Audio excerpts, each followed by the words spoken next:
Hey guys, it's Felicia on the 96. I'm bringing you day 24 of Inktober Podfics. We are doing another My Hero one because that is what I'm obsessed with. Today's Inktober prompt is going to be Rowdy, and this is a Present Mic and Eraserhead pairing fic. Just a heads up for you guys. When Shota started out his career with UA, he didn't think his life would get so rowdy, so chaotic. He'd been a quiet kid. His parents had ignored him for the most part. He'd been made to be blindfolded at school, which was crap. He was feared by his peers in ways that didn't make sense. He was expecting distance at UA.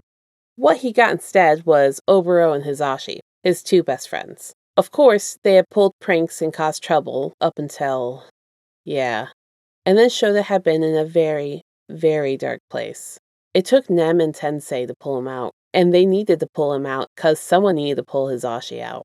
Shota did. He pulled Hizashi off that ledge, holding them both above the waters they could barely breathe in. It was a lot of work, time, and therapy. So what was Aizawa's reward? A rowdy blonde.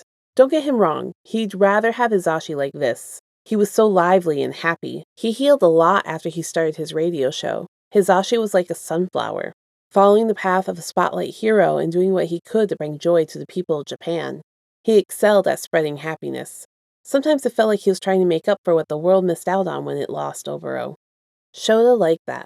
He didn't mind telling his friend's roots while his friend was soaking in the spotlight. Loud and jovial. Shota and Hizashi fell into a pattern once they went pro.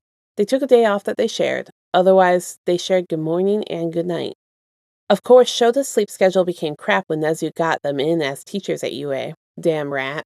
They had built their lives together, Shota finding fondness even after all that time in Hizashi's voice and character, and how he would sing to himself in the bathroom with his dripping hair hugging his shoulders, how his green eyes looked like spring meadows. Hizashi's firm frame was so nice to snuggle against, and the blonde knew just how to make Shota's coffee.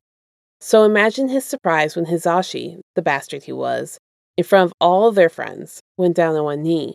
Shota was frozen, his heart beating. He never felt so exhilarated before.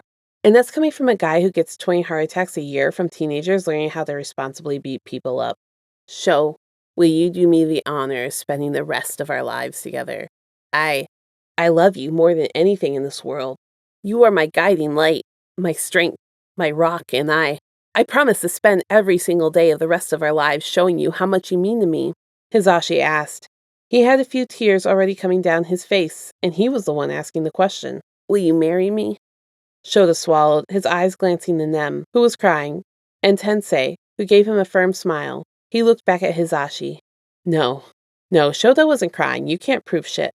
Yes, of course, Hizashi. I couldn't see how my life would go any other way. It would be illogical not to spend forever with you.